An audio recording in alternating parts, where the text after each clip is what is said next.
పేద విద్యార్థులకు పెట్టే మధ్యాహ్న భోజనం మీద విషం కక్కాడు గరికిపాటి అనేటువంటి వ్యక్తి. ఫుడ్ కావాలా, గుడ్డు కావాలా, శోభనం పెళ్లి కొడుకుల్లాగా వెళ్తున్నారు, ఇష్టమైతే వచ్చి చదువుకోండి లేకపోతే పొండి అని విషం చెమ్ముతూ ఉన్నాడు. వాళ్ళల్లో మధ్యాహ్న భోజనం ముఖ్యమైనది, చదువు మిధ్యాహ్నం అయిపోయి భోజనంలో గుడ్డెట్టారా, గడిది గుడ్డెట్టారా, అన్నం తినేవాడు కోడిగుడు పెట్టడం ఏంటంటే బుద్ధి ఉందా లేదా, చదువుకోమని లేకపోతే వెళ్ళిపోమని చెప్పాడు. కొడుకుడు కోసం వస్తావు నువ్వు, అసలు పిల్లలకి భోజనం పెట్టడం ఏంటంటే వాళ్ళ భోజనాలు వాళ్ళు తెచ్చుకోమని లేదా మానేమానండి. అంటే పిల్లలకు భోజనం పెట్టి పుస్తకాలు ఇచ్చి యూనిఫార్మ్ ఇన్ని ఇస్తే వాడు చదువుతాడా? శోభనం పెళ్లి కొడుకులో మంచం ఎక్కి కూర్చుంటాడు. విద్యార్థికి ఎన్ని సౌకర్యాల అవసరమా? శోభనం అనగానే అక్కడ వినేవాళ్ళు నవ్వులు చప్పట్లు.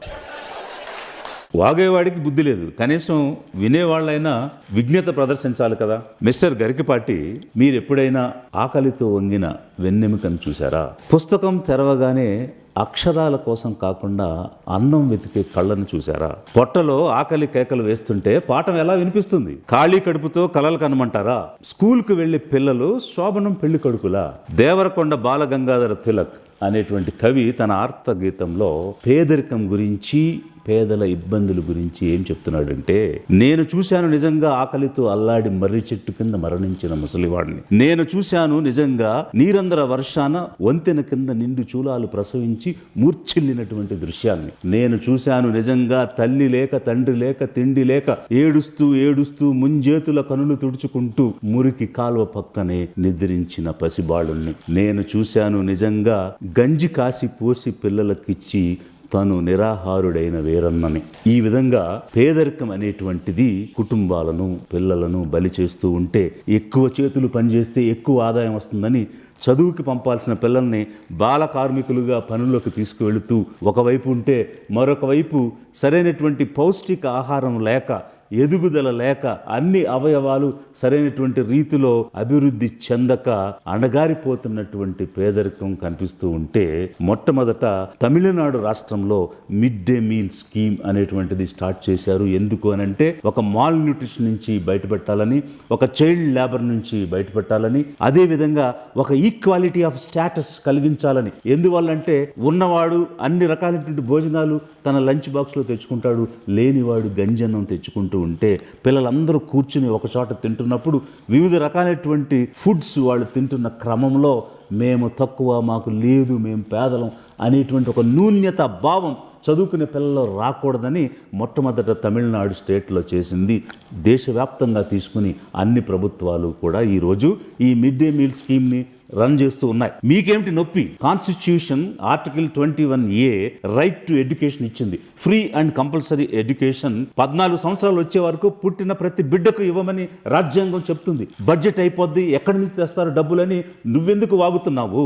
డబ్బు ఎంతైనా సరే తెచ్చి విద్యనివ్వాలి. ఈ దేశంలో పుట్టిన ప్రతి పౌరుడికి విద్యను అందించాల్సిన బాధ్యత రాజ్యాంగం ఎన్నికైనటువంటి ప్రభుత్వాల మీద పెట్టింది. ప్రయారిటీ సెక్టర్ అది. ఎక్కడున్నటువంటి నిధులైనా మొట్టమొదట వాడాల్సింది విద్య కోసం. అలాంటి ఎడ్యుకేషన్కి బడ్జెట్ ఎక్కడుంది, నిధులు ఎక్కడున్నాయని మీరెలా మాట్లాడతారు? అది విజ్ఞత?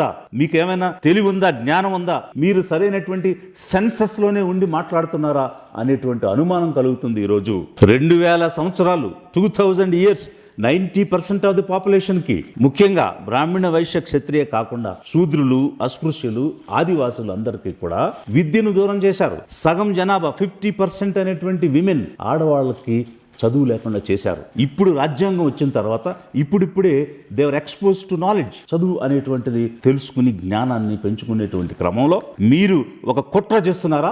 మళ్ళీ వీళ్ళకి విద్యను దూరం చేయాలని, జ్ఞానాన్ని దూరం చేయాలని, మళ్ళీ వీళ్ళని అణిచివేయాలని, వెనక్కి నెట్టేయాలని మీ బ్రాహ్మణీయ మనువాదంతో విద్య అందకుండా, నాలెడ్జ్ అందకుండా చేయాలని ఒక కుట్ర ఏమైనా చేస్తున్నారా?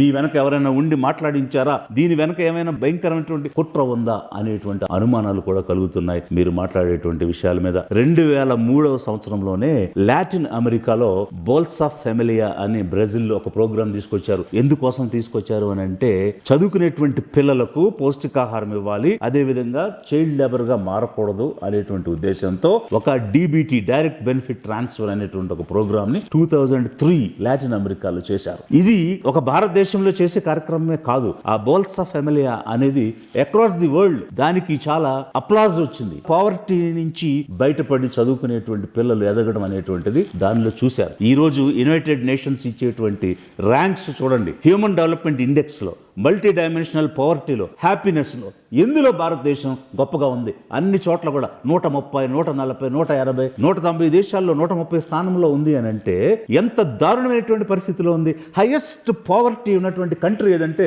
234 మిలియన్ పాపులేషన్. ఎథియోపియా, కాంగో, పాకిస్తాన్తో పాటు సమానంగా పేదరికంలో భయంకరమైనటువంటి క్రింద స్థాయిలో ఈ రోజు ఇండియా ఉన్న పరిస్థితి ఉంటే, అలాంటి పేదలకు పెట్టేటువంటి భోజనం గురించి మీరు విషం చిమ్ముతున్నారంటే మిమ్మల్ని మనుషులు అనాలా లేక ఇంకేమైనా అనాలా?